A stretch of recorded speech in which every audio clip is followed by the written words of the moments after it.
Swayam Prabha. Digital India. Educated India.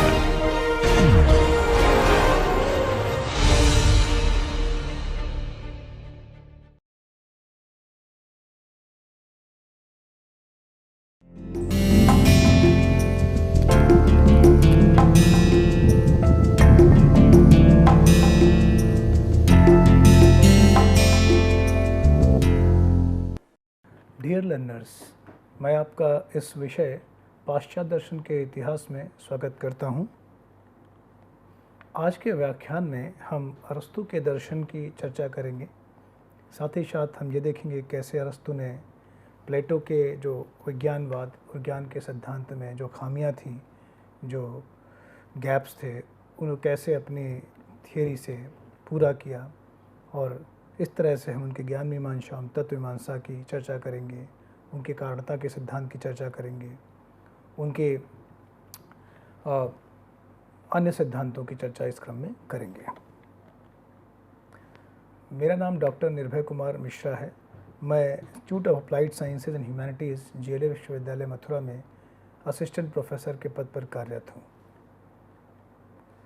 इससे पहले कि हम इस व्याख्यान में आगे अरस्तु के दर्शन का विश्लेषण करें, पुनः प्लेटो के दर्शन का मूल्यांकन पाश्चात्य दर्शन के इतिहास में बहुत ही समीचीन है। तो इस अर्थ में मैं कुछ जो प्लेटो के दर्शन की प्रवृत्तियां हैं और जिन प्रवृत्तियों ने कैसे पाश्चात्य दर्शन को प्रभावित किया है, उन पर एक नज़र डालेंगे और प्लेटो के आत्मा सिद्धांत को भी हम एक संक्षिप्त तौर पर देखेंगे।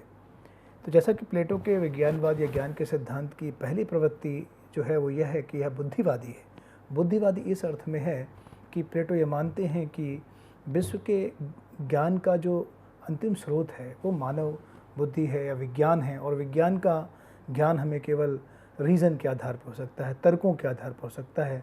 अतः अनुभव की यह क्षमता नहीं है, अनुभव की ये सीमा नहीं है कि वो विश्व के ज्ञान को प्राप्त कर सके। इन्हीं अर्थों में प्लेटो का जो विज्ञानवाद है, ज्ञान का सिद्धांत है, वो वास्तुवादी है, वो रियलिस्टिक है, क्योंकि कहीं ना कहीं प्लेटो का जो थ्योरी ऑफ आइडिया है, विज्ञान जिसे कहते हैं, वो विज्ञान एक एंटी मटेरियलिस्टिक है। वो एक ऐसी सत्ता है जो ना तो मानसिक है और ना ही शारीरिक है, वो भौतिक नहीं है, वो रियलिस्टिक है, एक वस्तुवादी है, क्योंकि उसी की सत्ता का जो अभिव्यक्ति है वो पूरे ब्रह्मांड, पूरे विश्व में है। इस तरह से प्लेटो के दर्शन में एक आइडियलिज्म भी दिखता है, क्योंकि जो आइडियाज़ हैं या जो जिन्हें विज्ञान कहते हैं वो एक अलग दिव्य लोक में हैं, और उन्हीं आइडियाज़ के आधार पर ये विश्व के विभिन्न वस्तुएं प्रतीत होती हैं। तो एक आइडियलिज्म भी प्लेटो के दर्शन में हमें दिखता है। व्यवहारवादी दर्शन भी हमें प्लेटो के दर्शन में दिखता है। जो फिनोमेनलिज्म है वो इस अर्थ में है कि प्लेटो इस विश्व को वर्ल्ड ऑफ अपीयरेंस मानते हैं, प्रतीति का विषय मानते हैं। तो संपूर्ण विश्व की जो वास्तविकता है उनके लिए वो एक प्रतीति का विषय है। तो इस तरह से एक फिनोमेनलिज्म भी हमें प्लेटो के दर्शन में दिखता है।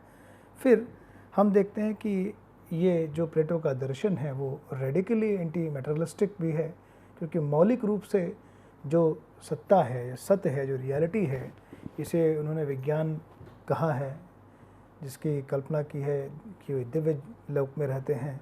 तो ये मौलिक रूप से भौतिक नहीं है बल्कि अभौतिक है, एंटी मटेरियलिस्टिक है। इस तरह से हम प्लेटो के दर्शन में एक पैनेस्थेटिक ट्रेंड भी देखते हैं, या जैसे कि प्लेटो बताते हैं कि एक पूरे विश्व में हम उसी विज्ञान की श्रृंखला देखते हैं, या पूरे विश्व को, इस ब्रह्मांड को उस विज्ञान ने अपने अंदर समेट लिया हो। तो इस तरह से ये पैनेथिज्म भी जो प्लेटो के दर्शन में दिखता है।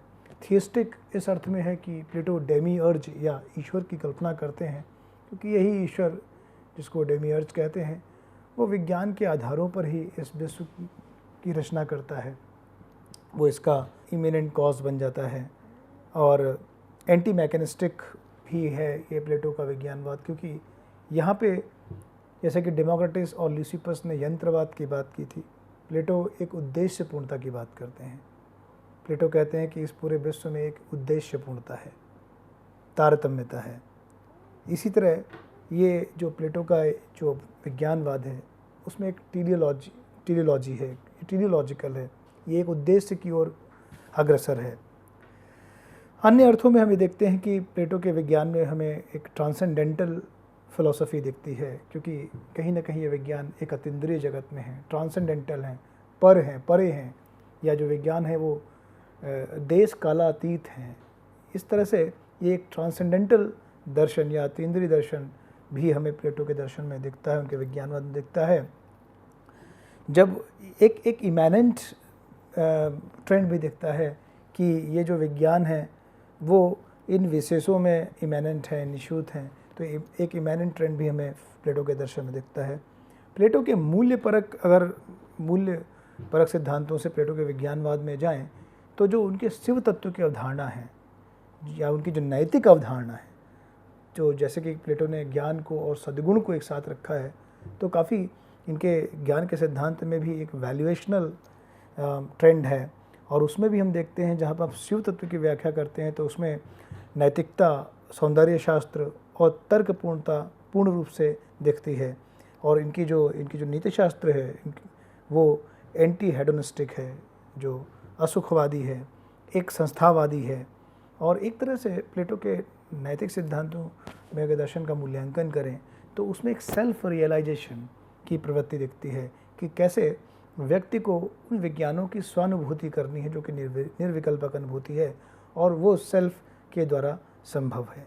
तो इस तरह से हमने देखा कि प्लेटो के दर्शन में, जो पाश्चात्य दर्शन के इतिहास में जो विभिन्न प्रवृत्तियाँ विकसित हुई, वो कैसे प्लेटो के दर्शन में समाहित हैं। जैसा कि प्लेटो ने कहा था कि उनका दर्शन जो है वो उनसे पूर्ववर्ती सभी दार्शनिकों की जो कमियां हैं या जो उनमें गैप्स हैं वो उनको फुलफ़िल करता है या पूर्ण करता है। अब हम एक सरसरे तौर पर प्लेटो की आत्मा की अवधारणा, जो कि हमने कल भी समझी थी, जिसके हमने ज्ञान मीमांसीय, तत्व मीमांसीय और तर्कशास्त्रीय आर्ग्यूमेंट्स दिए थे, आज हम ये समझेंगे कि जैसे कि प्लेटो ने कहा आत्मा में 3 गुण हैं। इन 3 गुणों को समझना अनिवार्य है। पहले को कहते हैं कि आत्मा में बुद्धि है, फिर आत्मा में संकल्प है, और फिर आत्मा में वेदना है। बुद्धि का गुण है ज्ञान, संकल्प का है साहस, और वेदना का है, जिसे वो बोलते हैं हमारी जो प्रवृत्तियाँ हैं, एपेटाइट बोलते हैं।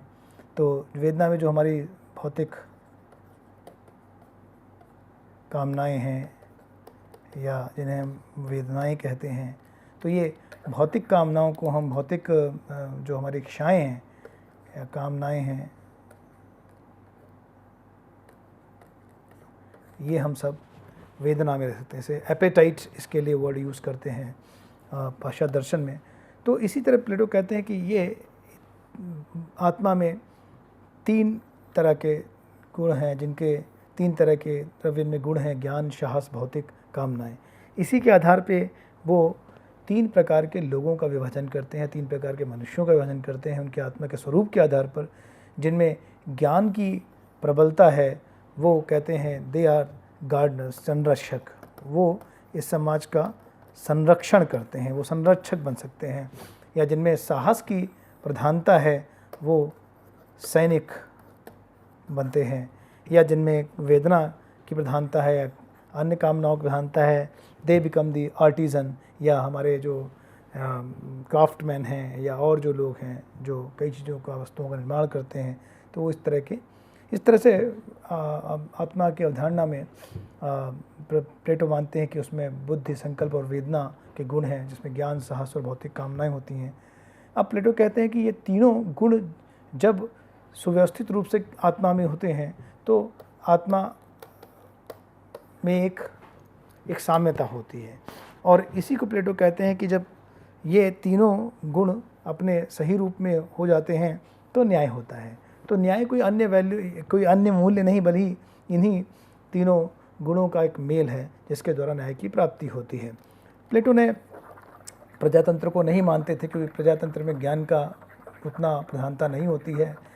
और प्लेटो का विचार जो संतता का था वो उच्छृंखलता या किसी भी प्रकार की इच्छा को पूरा होना नहीं है, बल्कि प्लेटो के लिए जो स्वतंत्रता है वो ज्ञान तंत्रता है, ज्ञान की अवधारणा है। अब आगे आज हम अपने चर्चा को बढ़ाते हैं और अरस्तु के बारे में, अरस्तु के दर्शन का विश्लेषण करेंगे। अरस्तु का समय काल जो है वो 384 ईसा पूर्व से 322 ईसा पूर्व का है। इनका जन्म स्टेगरा नगर में हुआ था और इन्होंने एक संस्था का निर्माण किया जो अपोलो लाइसियन के नाम पे थी। इसका नाम लाइसियम नामक संस्था हुआ। ये प्लेटो के पट शिष्य थे और सिकंदर महान के ये गुरु थे। और जब अलेक्जेंडर की सहसा मृत्यु हो गई तो कई लोगों ने इन्हें धर्म अभियोग या धर्मभ्रष्ट होने का अभियोग लगाया। तो इन्होंने इस बात का आभास किया कि वो एथेंस की जनता को एक दूसरा अपराध करना नहीं देना चाहते थे। जैसा कि पहले में देखा कि सुकरात को जहर पीना पड़ा था, इसलिए उन्होंने वो नगर छोड़ दिया और आगे चलकर इन्होंने लाइसियम नामक संस्था की स्थापना की। अरस्तु ने दर्शन शास्त्र, मनोविज्ञान, राजनीति शास्त्र, साहित्य विज्ञान में महान रचनाएं की। इनके कुछ प्रमुख ग्रंथ जैसे कि भौतिक विज्ञान है, तत्व विज्ञान, मेटाफिजिक्स है, आचार शास्त्र, निकोमाकियन एथिक्स जो इनके पिताजी के नाम पर ही है, और तर्कशास्त्र जिसे ऑर्गेनन बोलते थे। ऑर्गेनन के आधार पर ही सही युक्ति की समझ हो सकती है या सही ज्ञान की समझ हो सकती है। पुनः इन्होंने राजनीति शास्त्र में पॉलिटिक्स की रचना की। रेटोरिक्स पे भी इनकी रचनाएं हैं और मनोविज्ञान में ऑन सोल नामक ग्रंथ की रचना की। अरस्तु ज्ञान के 3 विभिन्न स्तरों को मानते हैं। इनके अनुसार ज्ञान इंद्रियजन्य है, ज्ञान होता है, फिर पदार्थ का विज्ञान है और फिर तत्व विज्ञान या इसे दर्शन की अवधारणा कहते हैं। इससे पहले कि हम आगे बढ़ें कि अरस्तु के दर्शन का सत्य क्या है, या अरस्तु का पहला प्रश्न भी है कि सत्य क्या है, रियलिटी क्या है, थोड़ा हम ये समझने का प्रयास करेंगे कि अरस्तु ने किस तरह से प्लेटो के मत का खंडन किया है। और अरस्तु का ये मानना भी था कि उनके पहले के जितने भी दार्शनिक हैं वो तुतलाते हुए हैं, लिस्पिंग एरिस्टोटल हैं। अरस्तु में उनकी परम अभिव्यक्ति हुई है, या जितनी भी दार्शनिक समस्याएं थीं या जो कमियां खामियां थीं वो अरस्तु ने अपने दर्शन में, अपने ज्ञान के सिद्धांत में, अपने द्रव्य के सिद्धांत में, अपने कारणता के सिद्धांत में, अपनी विश्व व्याख्या में, अपने ईश्वर के सिद्धांत में, साध्य एवं सिद्धि के सिद्धांत में उनका पूर्ण निराकरण किया है और ब्रह्मांड की, उद्देश्यवाद की और द्रव्य की, सबकी एक समुचित व्याख्या प्रस्तुत की है।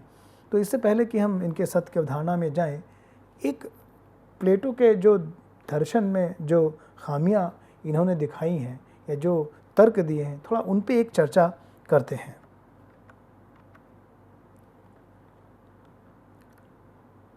तो एरिस्टोटल कहते हैं कि जो प्लेटो का सबसे बड़ा दार्शनिक अपराध है वो ये है कि जैसे कि प्लेटो ने एक जो इंद्रिय जगत है और जो एक विज्ञान जगत है, तो उसमें जो आत्यांतिक भेद किया है, जो परमार्थिक भेद किया, जो द्वैत किया है, वो अरस्तु को मान्य नहीं है।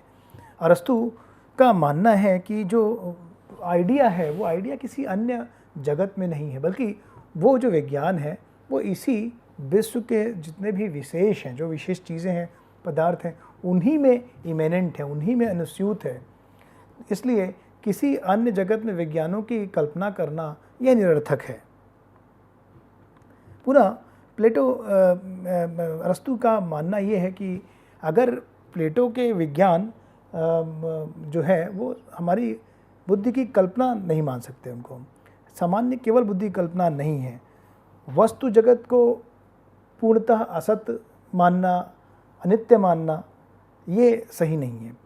अरस्तु इसे सही नहीं मानते।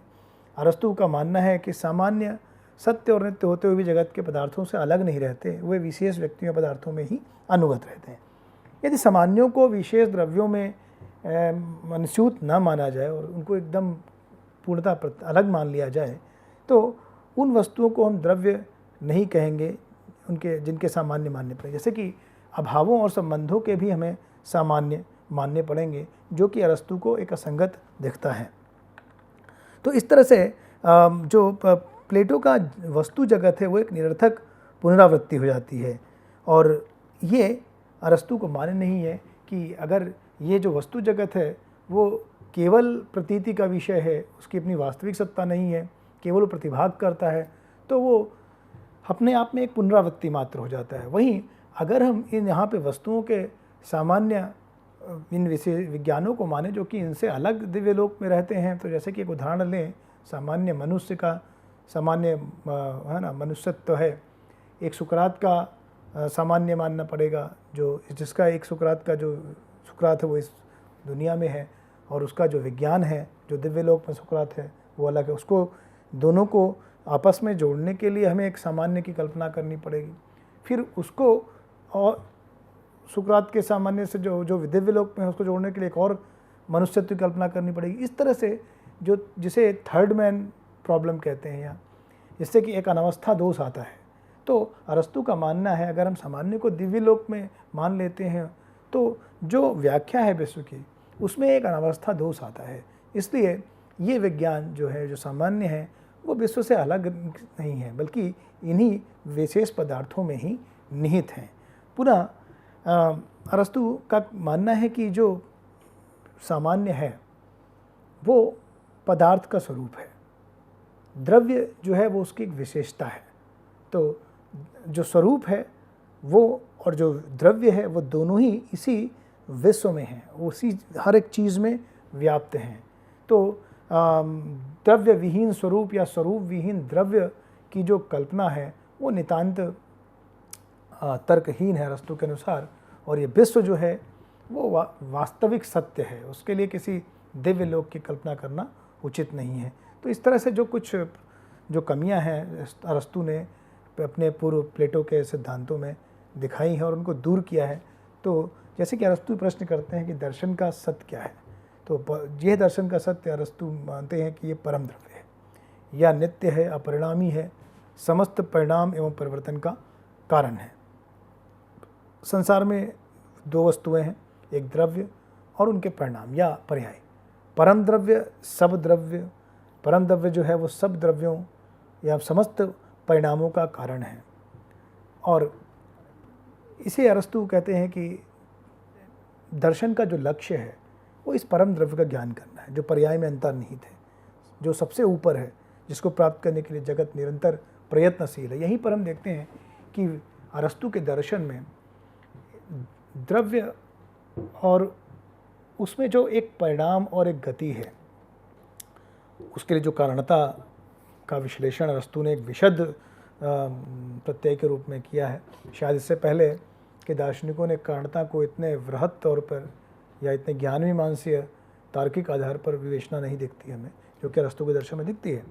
तो जो कारणता है, जो परिणामता है, जो यंत्रवाद के विरुद्ध तर्क है अरस्तु का, वो ये दिखाता है कि इस जगत में जो दर्शन का लक्ष्य है, द्रव्य का ज्ञान है, वो सर्वोपरि है, जिसको प्राप्त करने की जगत निरंतर प्रयत्नशील है। तो जो विकासवाद, परिणामवाद, कारणतावाद, इन सबका एक परम लक्ष्य है, वो है हर एक वस्तु को उसको अपने एक स्वरूप को सिद्ध करना है। इसीलिए यह उत्तरोत्तर गति इस विश्व में है, और यही विश्व में परिणाम और गति की व्याख्या अरस्तु आगे चल करके इसको देते हैं। तो अरस्तु के लिए जो एक दार्शनिक समस्या है बनी पहले, तो वो ये थी कि इंद्रिय जगत और विज्ञान जगत में सत्ता के स्तर पर भेद नहीं है। तो ये जो अरस्तु की समस्या है वो इंद्रिय जगत और विज्ञान जगत में सत्ता के स्तर पर भेद नहीं है। आकार और द्रव्य में जो भेद किया प्लेटो ने, वो अरस्तु को मान्य नहीं है। अरस्तु का मानना है कि इस विश्व में जो वास्तविकता है वो हर वस्तु में अपना एक द्रव्य है और उसका आकार है, और वो दोनों एक साथ हैं। द्रव्य विहीन आकार, आकार विहीन द्रव्य, इस पूरे विश्व में इसे कल्पना नहीं की जा सकती, या हम इसे कहीं नहीं, इसका कोई भी उदाहरण हम नहीं देखते।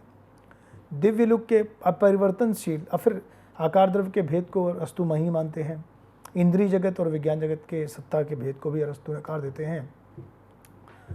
अरस्तु का ये कहना है कि अगर दिव्य लोक के अपरिवर्तनशील विज्ञान है तो कैसे जगत की परिवर्तनशील वस्तुओं का कारण हो सकते हैं। अगर दिव्य लोक के विज्ञान पूर्णतः विरत हैं इस संसारिक जगत से, एकदम अलग अलग लोक में, तो कैसे यह परिवर्तनशील सत्ता एक परिवर्तनशील वस्तु का कारण बन सकती है। ये अपने आप में दार्शनिक प्रश्न है। उसी प्रकार जो अगर आत्मा अमर है तो अमर आत्मा फिर किस प्रकार मानव शरीर को धारण कर सकती है जो कि मरणशील है। तो जगत की वस्तु के उत्तरोत्तर आकार परिवर्तन की व्याख्या कैसे संभव होगी? अगर ये नितांत दोनों अलग अलग हैं, जिनका स्वभाव एकदम अलग है, जिनकी स्थिति एकदम अलग है, एक देश कालातीत है और एक देश काल विच्छिन्न है कहेंगे दर्शन में, तो कैसे ये संभव होगा? इनमें संबंध कैसे संभव होगा? इनमें परिणाम कैसे संभव होगा? इनमें गति कैसे संभव होगी? और जो उद्देश्य प्लेटो के दर्शन में भी दिखता है, जो उत्तरोत्तर प्रगति दिखती है, उसकी अवधारणा कहीं ना कहीं एक दार्शनिक समस्या में उलझ जाती है। और इसी दार्शनिक समस्या का जो निदान है वो अरस्तु अपने द्रव्य के सिद्धांत के आधार पर करते हैं। अरस्तु का मानना है कि द्रव्य और स्वरूप में कोई आत्यंतिक भेद नहीं है, जैसा कि प्लेटो ने माना। अरस्तु ने स्वरूप को अपरिवर्तनशील तो माना, परंतु उसे द्रव्य के पर नहीं मानते।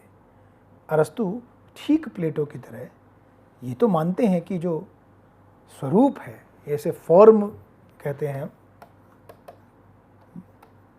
ये जो फॉर्म है वो परिवर्तनशील है, परंतु वो जैसा कि प्लेटो ने कहा कि वो देश कालातीत तो परे है, वो द्रव्य के परे नहीं है, बल्कि उसी में, इसे ट्रांसेंडेंट नहीं माना अरस्तु ने। इट्स नॉट ट्रांसेंडेंट, ये इमेनेंट है, ये अनुस्यूत है, उसी में है, उसी में निहित है। तो स्वरूप द्रव्य से अलग नहीं, उसी में निहित होता है। संसार में कहीं भी स्वरूप विहीन द्रव्य या द्रव्य विहीन स्वरूप संभव नहीं है। विज्ञान जो है, जो हमारा ज्ञान है, वो ज्ञान के लिए जो उसके वास्तविक विषय हैं वो कहीं इस दुनिया से अलग नहीं है। अरस्तु के अनुसार जो ज्ञान के वास्तविक विषय जिन्हें विज्ञान कहते हैं वो विशेषों में निहित हैं, और वो विशेष इस वास्तविक दुनिया में ही है। तो विज्ञान और विशेष दोनों ही वास्तविक दुनिया में है और दोनों ही ज्ञान के लिए आवश्यक है। तो हर विशेष अपने विज्ञान से गति परिवर्तन एवं बदलाव, विकास नियम एवं नियंत्रण को प्राप्त करता है। तो ये जो हर विशेष अपने विज्ञान से, जो उसका स्वरूप है, जो उसका आइडिया है, तो हर एक चीज़ जो ऑब्जेक्ट है यहाँ पे इस दुनिया में, इस विश्व में जितनी भी चीज़ें हैं, वस्तुएं हैं, मनुष्य है, हर प्रकार की जो सत्ताएं हैं इस दुनिया में। तो पहली बात तो हमें ये समझना होगा कि अरस्तु का जो पूरा डिस्कोर्स है, जो अरस्तु का डिस्कोर्स है, तो वो एक जो ये दुनिया हमारी है, इसे विश्व कहते हैं, वर्ल्ड कहते हैं, अरस्तु का पूरा दर्शन इसी विश्व के अंदर ही है। अरस्तु इस विश्व से बाहर जाकर दर्शन की कल्पना नहीं करते, किसी विचारों की कल्पना नहीं करते। जैसे कि प्लेटो में हम देखें तो प्लेटो में दो विश्व दिखते हैं, दो वर्ल्ड दिखते हैं। एक जो उनका डिवाइन वर्ल्ड इसे कह सकते हैं, DW डिवाइन वर्ल्ड, और एक जिसे हम कह सकते हैं PW फिजिकल वर्ल्ड, या इसे वर्ल्ड ऑफ अपीयरेंस, WOA भी कह सकते हैं, वर्ल्ड ऑफ अपीयरेंस। तो प्लेटो को ये दोनों मान्य है, अरस्तु को ये मान्य नहीं है, अरस्तु इसे नकार देते हैं। अरस्तु के लिए यही विश्व है, यही विज्ञान है, यही ज्ञान है, यही पदार्थ है, यही सत्ता है, यही द्रव्य आकार उसमें निहित है, और यही उद्देश्यपूर्णता है, और यहीं पे हमें उत्तरोत्तर अपने ज्ञान की प्राप्ति, सत्ता की प्राप्ति एवं उद्देश्य की प्राप्ति के लिए अग्रसर रहना है। अब आगे हम ये समझते हैं कि विश्व जगत की सत्ता वास्तविक है या वास्तविकता की छाया मात्र नहीं है।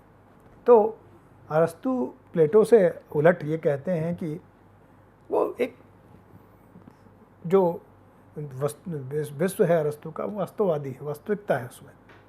वो किसी की छाया, किसी की प्रतिकृति, किसी की अनुकृति, किसी का प्रतिबिंब या रेमिनिसेंसेस के आधार पर नहीं है। आत्मा को जो संस्मरण आते हैं उसके आधार पर विश्व की सत्ता नहीं है, प्रतीति नहीं है, केवल प्रतीति मात्र का विषय नहीं है।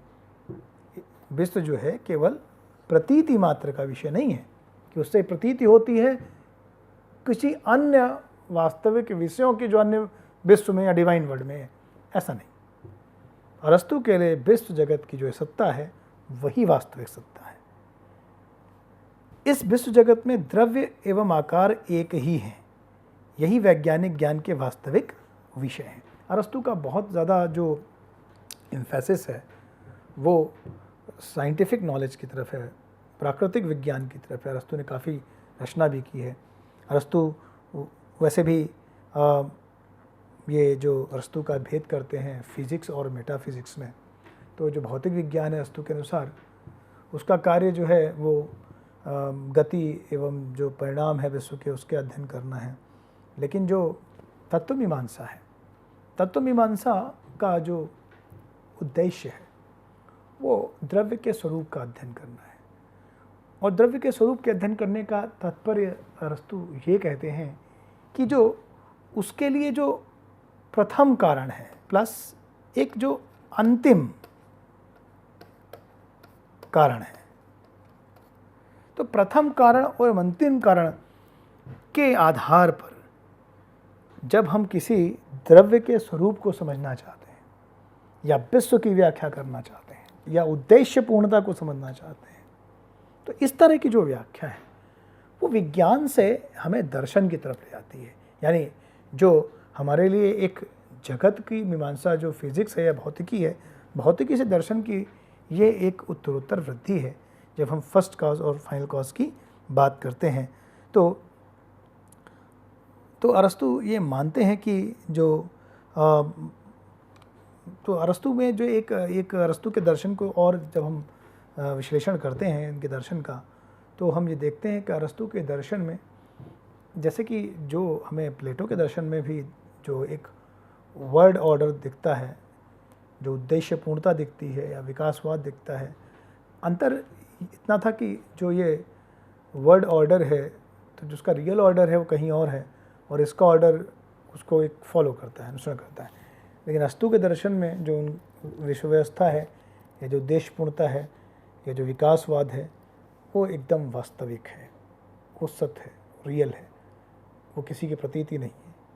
तो ये विचार प्लेटो के दर्शन से अरस्तू के दर्शन में भी आए। लेकिन अरस्तू ने जिस तरह से मूल अवधारणा पर प्रहार किया, प्लेटो की मूल अवधारणा जो उनका आइडिया था, जो उनका विज्ञान था, उस पर ही प्रहार किया और उसमें स्पष्ट रूप से कहा कि एक प्रॉब्लम है, एक समस्या है कि आपका विज्ञान जो है और जो वस्तु जगत की सत्ताएं हैं उनमें जो आत्यंतिक भेद है वो इस विश्व की उद्देश्यपूर्णता, विकासवाद या सामंजस्यता या इस पूरी विश्व व्यवस्था की व्याख्या नहीं कर सकता।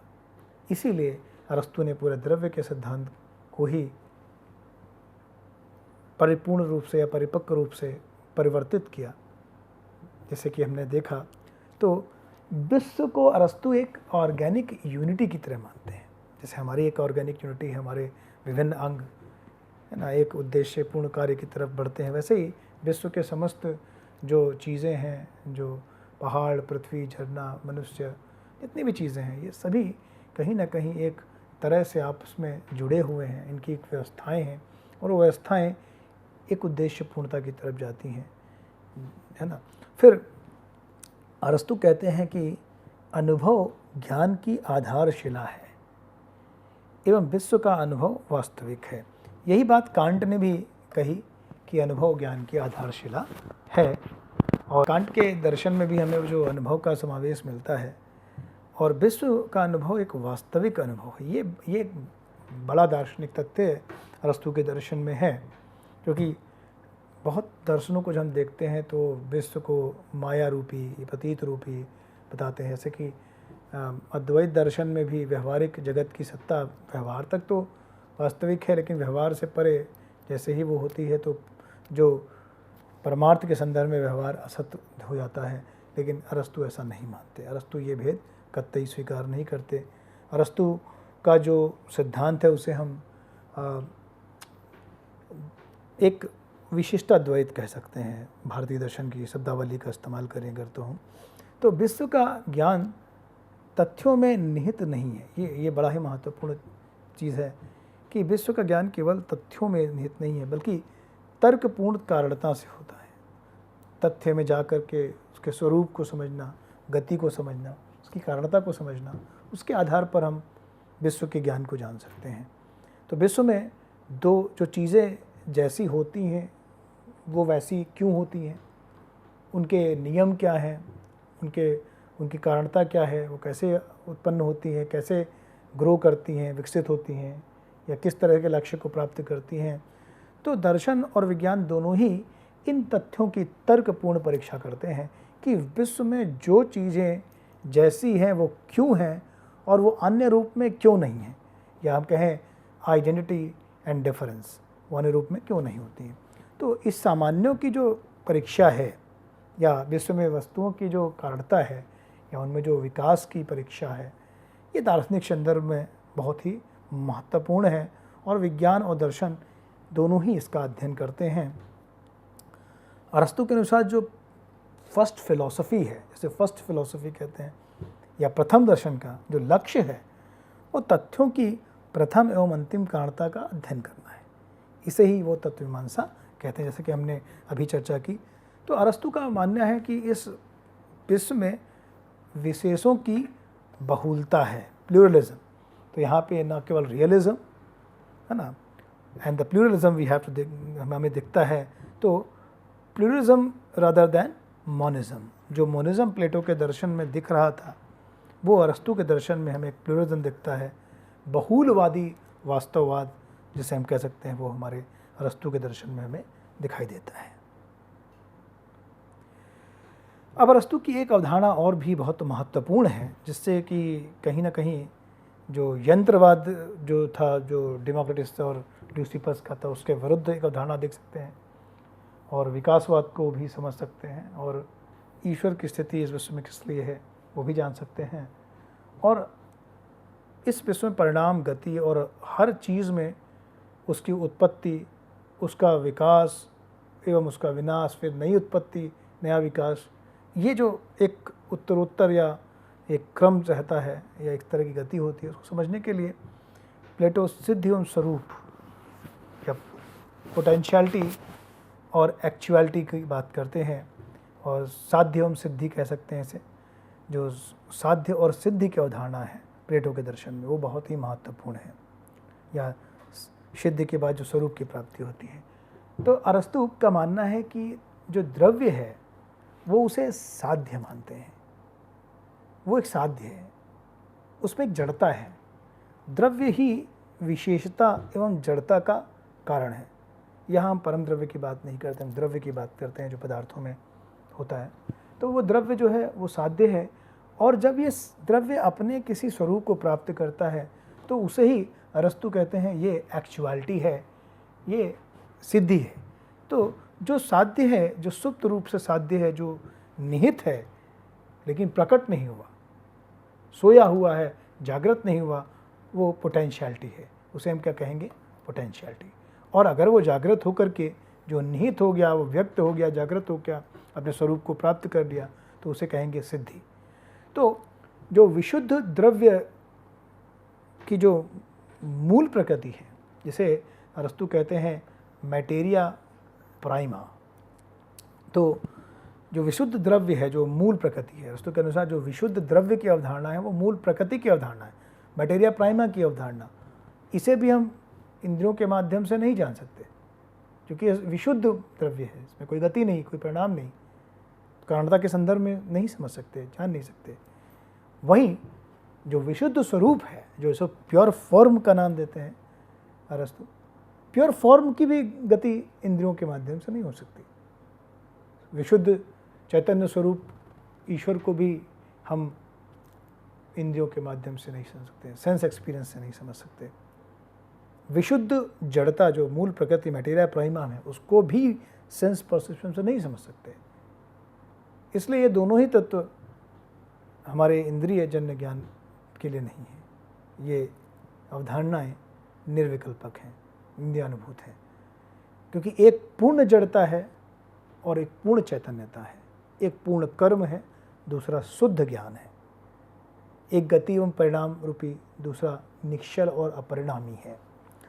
तो साध्य और जो सिद्धि का सिद्धांत हमें दिखता है, पोटेंशियलिटी एक्चुअलिटी का, तो साध्य हर एक पदार्थ में एक सोई हुई शक्ति है, जिसे हम अगर भौतिकी के संदर्भ में कहते हैं कि potential energy and kinetic energy. तो जो जड़ता है वो पोटेंशियल फॉर्म में है किसी भी द्रव्य में, और वो पूरा एक एक्चुअलिटी का, अगर उसे कहें, प्लान है जो इनएक्टिव मोड में है। जैसे ही वो एक्टिव हो जाएगा, जैसे ही वो प्लान एग्जीक्यूट होगा उसमें, जैसे ही वो प्लान आगे बढ़ेगा, उसके लिए गति होगी, उसके लिए परिणाम होगा, उसके लिए संघर्ष होगा, उसके लिए विकास होगा, तो ये साध्य जो है धीरे धीरे अपने सिद्धि की तरफ अग्रसर हो जाएगी। तो साध्य में एक जो पोटेंशियल एनर्जी, सोई हुई शक्ति है, जिसको जगाने पर वह कुछ भी बन सकता है, परंतु अभी बना नहीं। उसमें विकास की शक्ति है पर विकसित हुआ नहीं। जो विकास की शक्ति है जो सोई हुई है, जब वो विकसित होने लगती है और अपने स्वरूप को धारण करती है, तो उसे हम क्या कहेंगे? एक्चुअलिटी, सिद्धि। लेकिन अगर वो सोई हुई है तो उसे हम क्या कहेंगे? केवल साध्य रूप में कहेंगे या पोटेंशियलिटी कहेंगे। अब पोटेंशियलिटी एक्चुअलिटी के संदर्भ में एक चीज़ और है कि हर एक चीज़ जो है वो हर एक चीज़ में सुप्त अवस्था में नहीं हो सकती। जैसे मानव में बुद्धि का विकास तो पोटेंशियल हो सकता है। पोटेंशियलिटी एक्चुअलिटी को हम मानव की बुद्धि में, कॉन्शियसनेस में, चेतनता में देख सकते हैं कि जैसे जैसे वो अपने कॉन्शियसनेस को अचीव करता है, वो इस विश्व में जो व्यवस्था है, जो कॉन्शियसनेस है, उसको समझ जाता है। लेकिन पत्थर में हम अगर ये अवधारणा लें, पत्थर में उस तरह की पोटेंशियलिटी को हम नहीं मान सकते। तो ये चीज़ समझने की ज़रूरत है कि हर एक चीज़ में पोटेंशियली वो चीज़ उपलब्ध नहीं है। इस तरह से विशेष भी अलग अलग तरीके के हैं। हर विशेष में अपनी एक सजातीय समरूपता है, उसका अपना एक अलग सामान्य है, और मनुष्य में एक अलग विशेषता है, उसका अपना एक अलग सामान्य है, उसके गुण हैं वो अलग अलग हैं। तो इस तरह से हम देखते हैं कि जब वह शक्ति को जागृत करके अपने स्वरूप को प्राप्त कर लेता है तो वह सिद्ध हो जाता है, और अस्तु इसे सत्ता कहते हैं, इंटेलिटी कहते हैं। जैसे मान लें कि कोई चीज़ ए है, ए ऑब्जेक्ट है, और उसमें ZO बनने की क्षमता है। वो ए जो है वो Z में ट्रांसफ़र हो सकता है। जब वो ए Z में बन जाता है, या जो उसका पूरा उद्देश्य था, जो उसका पूरा पर्पस था, ये अरस्तु के दर्शन में एक बहुत ही अच्छी अवधारणा है जिसकी चर्चा हम यहाँ कर सकते हैं विद्यार्थियों के, दर्शन शास्त्र के विद्यार्थियों के लिए, जिसे वो कहते हैं टीलियोलॉजी और टीलियोपैथी। तो टीलियोपैथी दोनों ही बहुत ही अच्छी धारणा है। टीलियोलॉजी जो उद्देश्य पूर्णता है, ये अरस्तु के दर्शन में, उनके तत्व मीमांसा में, ज्ञान मीमांसा में, नीति शास्त्रों में, हर जगह हमें दिखती है। ये आधार बन जाती है उनके लिए। न्याय के सिद्धांत में भी टीलियोलॉजी उनके लिए एक आधार बन जाती है।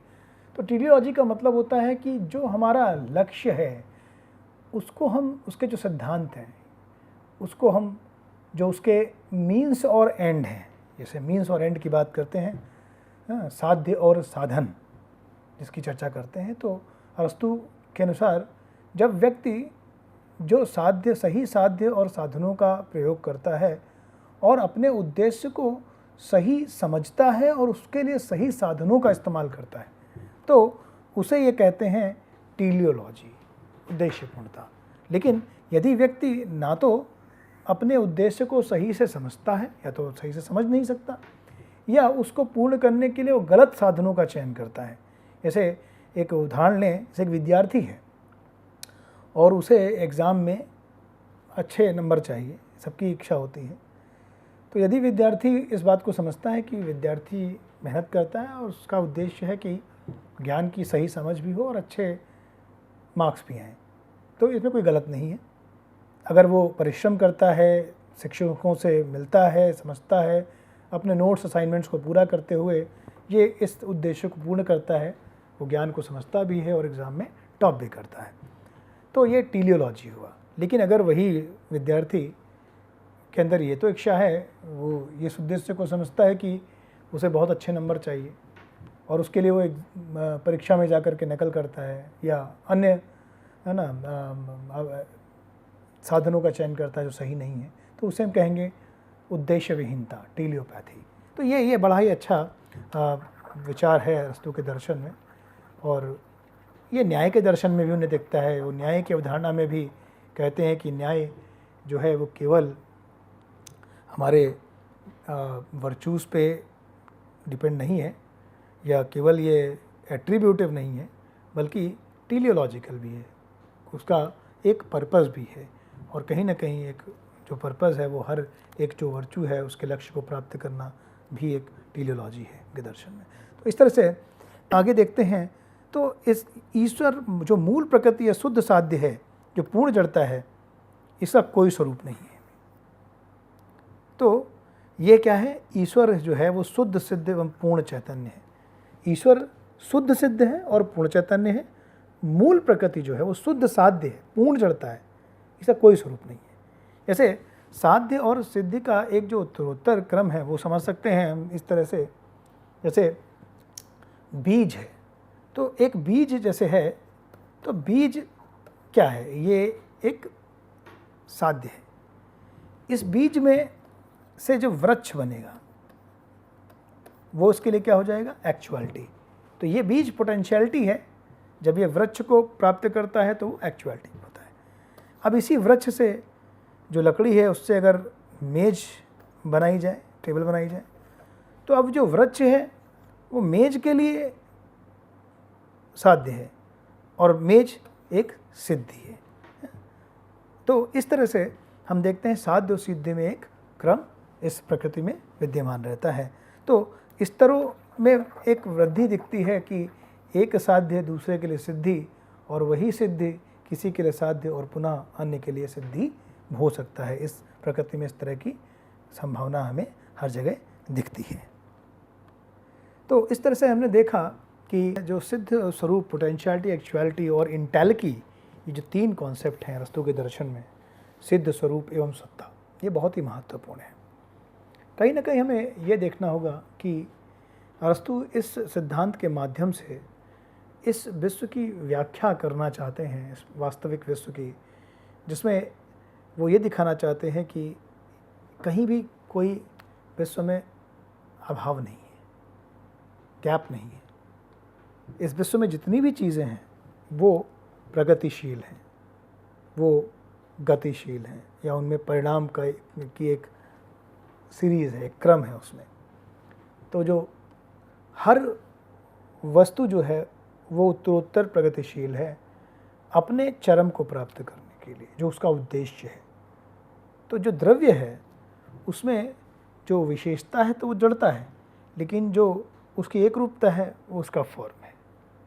तो द्रव्य विशेषता का कारण है, फॉर्म एक रूपता का कारण है, और इसी आधार पर विश्व में एक व्यवस्था है, एक उद्देश्य है, एक सामंजस्यता है, जिसके लिए ये सिद्ध एवं स्वरूप का सिद्धांत बहुत ही समीचीन दिखता है। और अरस्तू ने इसके आधार पर द्रव्य में जो परिवर्तन है, परिणाम है, इसको भी स्पष्ट किया है। और वहीं हम ये समझ सकते हैं कि जो पोटेंशियलिटी और एक्चुअलिटी का जो सिद्धांत है, या जो सिद्ध एवं स्वरूप का सिद्धांत है, जैसे कि प्लेटो ने दिखाया था कि परम तत्व जो है, जो परम सत्य है, वो शिव तत्व है, जैसे द आइडिया ऑफ गुड कहा है उन्होंने। यहाँ पे जो इंटेलिटी है, जो परम सत्ता है, जो अचीवमेंट है, वो भी उसी स्तर पर जाके होता है। तो कहीं ना कहीं जो अरस्तू का तरीका है ये व्याख्या करने का, समझाने का, वो बहुत ही वैज्ञानिक है, कॉजल जिसे कहेंगे, कारणता पे निर्भर करता है। क्योंकि इस तरह से अरस्तू कारणता के सिद्धांत को आगे बताते हैं। और अरस्तू के कारणता के सिद्धांत को जब हम देखते हैं, इसका अध्ययन करते हैं, विश्लेषण करते हैं, तो सबसे पहले तो हमें ये दिखता है कि जो उनके पूर्ववर्ती दार्शनिक थे उन्होंने कारणता को इतने वृहत स्तर पर नहीं समझा। विश्व में गति की व्याख्या, परिणाम की व्याख्या, जैसा कि एनेक्सागोरस के दर्शन में हमने देखा कि कैसे उन्होंने गति के लिए प्रेम और विरोध की संकल्पना कर ली। फिर आगे चल के देखा हमने गति के लिए जो उनके अन्य जो शिष्य थे, उन्होंने कैसे उसमें एक नई कल्पना कर ली, क्योंकि उन्होंने एक बीज महाभूत की कल्पना कर ली। और बीज महाभूत में गति की कल्पना की। आगे चल के डेमोक्रिटस और ल्यूसिपियस में उन्होंने गति परमाणु का ही धर्म माना, लेकिन उनका एक यंत्रवाद था। गति जो महाभूत में है, परमाणु में है, वो यंत्रवादी है परमाणुवादियों में। लेकिन यहाँ अरस्तू के दर्शन में गति है, परिणाम है, ये विशेषों का धर्म है। लेकिन यहाँ पे यंत्रवाद नहीं है, अरस्तू के दर्शन में यंत्रवाद नहीं, ये कारणतावाद भी जो है वो एक तरफ तो उसकी व्याख्या देता है, प्रथम एवं अंतिम कारण की परीक्षा करता है, दर्शन शास्त्र के मूल प्रश्नों का समाधान करता है कहेंगे। वहीं दूसरी तरफ ये कारणतावाद एक सुउद्देश्य पूर्णता के साथ निहित है।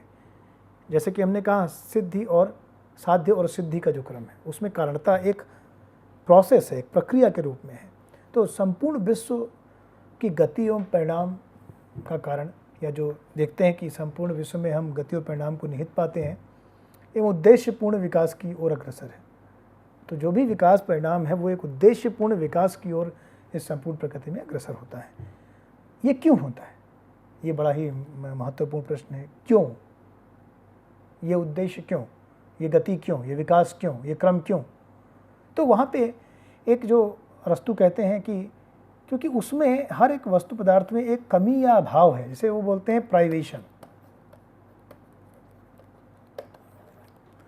इस प्राइवेशन को दूर करना है, ख़त्म करना है, इस अभाव को हटाना है, जो पोटेंशियल उसे एक्चुअल करना है। ये अभाव जो उसमें नहीं होना चाहिए पदार्थ में, इस अभाव को दूर करने के लिए परिणाम, गति, उद्देश्यपूर्णता उसमें है। वस्तुतः इसी क्रम में विकास द्रव्य का स्वरूप की ओर और साध्य का सिद्धि की ओर है। तो ये जो विकास है वो द्रव्य का अपने स्वरूप की प्राप्ति के लिए, साध्य का अपनी सिद्धि की प्राप्ति के लिए होता है। तो इस तरह से अरस्तू अपने वृहत कारणता के सिद्धांत में, जो प्राकृतिक विज्ञान की व्याख्या है या दर्शन की व्याख्या है, उसमें कारणता का बड़ा ही महत्व है, उसकी एक उपयोगिता है। तो अरस्तू ने अपने कारणता में 4 प्रकार के कारण माने हैं। इन 4 कारणों को क्रमशः वो उपादान कारण, मटेरियल कॉज, निमित्त कारण, एफिशिएंट कॉज, स्वरूप कारण, फॉर्मल कॉज, लक्ष्य कारण, फाइनल कॉज। अब हम इस तरह से कारणता विश्व में परिवर्तन, परिणाम, विकासवाद, उद्देश्यपूर्णता, सामंजस्य, साध्य एवं सिद्धि की प्रक्रिया के लिए आधारभूत प्रक्रिया है। अब हम ये समझने, एक इसको उदाहरण के द्वारा समझते हैं कि ये उपादान कारण, निमित्त कारण, स्वरूप कारण, लक्ष्य कारण क्या है, कि स्थिति क्या है इस विकासवाद में। जैसे एक उदाहरण लेते हैं एक मूर्ति की रचना का। अब मूर्ति की रचना का अगर उदाहरण लेंगे, इसका उदाहरण लेते हैं, तो मूर्ति की रचना के लिए पहले क्या चाहिए? पहले हमें वो जो एक द्रव्य चाहिए जिससे ये मूर्ति बनेगी, मिट्टी कह सकते हैं, जैसे कुम्हार रचना करता है मिट्टी के पात्रों की। तो वो क्या हो गया, इसको हम कहेंगे मटेरियल कॉज। अब इसमें गति कौन देगा? उस कुम्हार की चाक को कौन चलाएगा, घुमाएगा, है ना? तो वो जो मूवमेंट है, वो जो गति है, वो जो परिणाम है, उसे हम क्या बोलेंगे? निमित्त कारण। हाँ, वो एक निमित्त कारण बनता है। ठीक है। उसी प्रकार अब मूर्तिकार के मन में उसे क्या बनाना है? मूर्ति के लिए पत्थर चाहिए, वो पत्थर में छेनी हथौड़ी लेकर के उसको आकार देने की कोशिश करेगा। तो पत्थर तो चाहिए, पहले संगमरमर चाहिए, है ना? संगमरमर के बाद एक मूर्तिकार जो उसमें मूर्ति की रचना देगा, और रचना का जो विचार है, जो उसका फॉर्म है, जो उसके मन में उसकी जो प्लानिंग है, उसकी जो स्क्रिप्ट है उसके अंदर जो चल रही है, जो कुम्हार है वो क्या बनाना चाहता है, वो घड़ा बनाएगा या कोई और अन्य मिट्टी का पात्र बनाना चाहता है, जो उसका विचार है, फॉर्मल कॉज है। अंतिम कारण, लक्ष्य कारण, जब वो पूर्ण बन के तैयार हो, उसे हम क्या कहेंगे? Final cause. जैसे एक उदाहरण ले लेते हैं कि इस विश्व में व्यक्ति की रचना के लिए मानव और स्त्री दोनों की आवश्यकता है, दोनों में दूसरे गुण हैं, है ना? फिर वो दोनों गति के रूप में उसका निर्माण करते हैं। तो ठीक उसी प्रकार अरस्तू इस तरह से कारणता में 4 प्रकार के कारणों का उल्लेख करते हैं। और ये समझना अनिवार्य है कि एक वृहत व्याख्या है किसी भी वस्तु की वो क्या है, क्यों है, उसकी उत्पत्ति कहाँ है, उसका विनाश कहाँ है, उसका परिणाम कहाँ है, गति कहाँ है, उस सब का कारण हम यहाँ पे देखते हैं। इस तरह से वो उसमें, तो अरस्तु का मानना है कि यह उसमें निहित है, पहले से निहित है। कारण जो है वो पहले से निहित है। अरस्तु ये कहेंगे कारण पहले से निहित है, क्योंकि वो साध्य के रूप में है, उसी की सिद्धि होगी। जैसे अगर भारतीय दर्शन में हम ये तुलना करें कार्यकारणतावाद की, तो हमें दो प्रकार के विचार दिखते हैं। एक को बोलते हैं हम सत्य कार्यवाद, और एक को बोलते हैं हम असत्य कार्यवाद। इनमें अंतर क्या है? सत्य कार्यवाद असत्य कार्यवाद में जो मौलिक अंतर है वो ये है कि जो कार्य कारण का जो संबंध है वो वास्तविक है, सत्य है, और वास्तविक इस अर्थ में है कि जो सिद्धि है वो साध्य में पहले से ही उपस्थित है, या जो कारण है वो कार्य में पहले से ही वर्तमान है, वो मात्र उसकी अभिव्यक्ति है, विकास के क्रम में एक अभिव्यक्ति है। तो इसे क्या कहेंगे हम? सत्य कार्यवाद। लेकिन अगर ये सिद्धि पहले से ना हो, या जो सिद्धि है वो वास्तविक सिद्धि ना हो, तो उसे हम क्या कहेंगे? असत्य कार्यवाद, या आरंभवाद कभी कभी कह देते हैं कि वो पहले से नहीं है, उसकी जो कारण है वो पहले से नहीं दिया हुआ है, वो वहीं उसी समय वर्तमान होता है जबकि उसकी रचना होती है। तो इन सिद्धांतों की हम बाद में चर्चा समझ सकते हैं। तो यहाँ साध्य सिद्धि में जैसे मूर्तिकार के लिए जो संगमरमर जो पत्थर है, अब वो पत्थर संगमरमर का रूप धारण करता है, तो पत्थर में जो संगमरमर की आकृति है, पत्थर में वो संगमरमर का जो वो है, जो संगमरमर बनता है वो पहले साध्य फिर सिद्ध होता है, फिर उस संगमरमर से मूर्ति बनती है, तो इसे कहेंगे मूर्ति साध्य है, बाद में मूर्तिकार उसे सिद्ध करता है, और सिद्ध करने के ये जो चार कारण हैं उनकी चर्चा अरस्तु करते हैं। अब हम अरस्तु के दर्शन में ईश्वर की अवधारणा को समझने का प्रयास करेंगे। ये बहुत ही महत्वपूर्ण धारणा बन जाती है और कहीं ना कहीं प्लेटो के दर्शन से थोड़ा अलग हो जाती है, क्योंकि अरस्तु मानते हैं कि जो ईश्वर है वो संपूर्ण जगत में निहित हैं और उसके लक्ष्य हैं। ईश्वर संपूर्ण जगत में निहित हैं और उसके लक्ष्य हैं। वो जगत से बाहर सृष्टि करता नहीं है, वो जगत के अंदर ही जो सृष्टि करता है। वे सिद्ध हैं, एक्चुअल फॉर्म, जैसे बोलते हैं हम एक्चुअल फॉर्म, और वो क्या है? वो ईश्वर है। जगत क्या है? एक साध्य है। ईश्वर क्या है? एक पूर्ण शक्ति, जागृत शक्ति, विशुद्ध विज्ञान स्वरूप है। अब यहाँ पे जो विश्व में गति की जो अवधारणा है, अब प्लेटो के विज्ञानवाद में वो गति की अवधारणा अलग है। यहाँ पे अनमूव्ड मूवर का जो कॉन्सेप्ट है, अगतिशील गतिदाता, और ये बड़ा ही खूबसूरत विचार है, क्योंकि अगर हम इस विश्व की गति के लिए एक मूवर मांगें, गतिदाता की कल्पना करें, और उस गतिदाता को गतिमान माने, अगर उसे भी मूविंग ऑब्जेक्ट की तरह माने या गतिमान मान लें, तो उसके लिए हमें एक और mx चाहिए, फिर my होगा, फिर mz या मोमेंट z, यानी एक कारण हमें mx चाहिए मूवमेंट का, फिर उससे my होगा, मोमेंट y होगा, फिर मोमेंट z से हम विश्व की गति की व्याख्या करते हैं। लेकिन ये इससे क्या होगा? इससे हमारे इस पूरी विवेचना व्याख्या में, जैसे हम कहते हैं, अनवस्था दोष आएगा, है ना, इन्फिनिट रिग्रेस हो जाएगी, इस तरह से हम कह सकते हैं। तो इस इन्फिनिट रिग्रेस को दूर करने के लिए अरस्तु ने कहा कि जो ईश्वर है वो अनमूव्ड मूवर है, वो अपरिणामी है, समस्त परिवर्तनों एवं परिणामों का आधार है। वो सृष्टि में अंतर्यामी है, सृष्टि का लक्ष्य है, सृष्टि के बाहर उसकी सत्ता नहीं है, वही सृष्टि से अलग रहने वाले सृष्टिकर्ता नहीं है, पूर्ण अद्वैत दिखता है एक तरह से, और ये प्रपंचातीत है। तो इस तरह से जो अवधारणा है ईश्वर की वो थोड़ा अलग है।